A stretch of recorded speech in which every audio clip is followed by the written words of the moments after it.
You see him? Look at him. Look at his beautiful colors. He's green and white. See his white spots? Mm-hmm. And look at his tummy.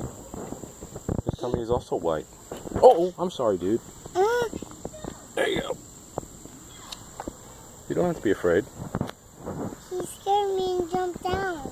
Yeah, but these bugs don't bite. They're like fruit and leaves and stuff like that. They don't like to bite people. Because What do you see? Another squirrel?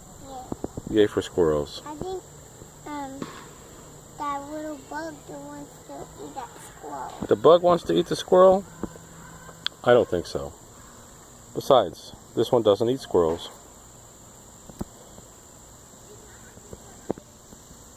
When puppies sting people. Yeah, what about them? They sting people sometimes. Hot bees do, yeah.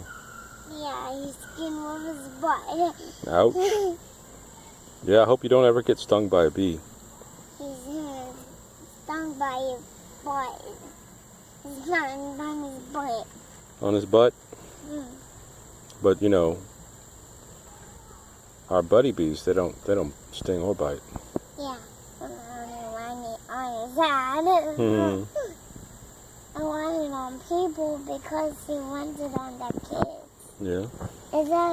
Is that kid gonna eat with me? No, that's just some neighborhood kids, honey. They homeschool, so we don't get to see them very often. Oops, dude. I think he's tired. Come on, let's just leave him to eat, and let's finish our walk. Is that a good idea?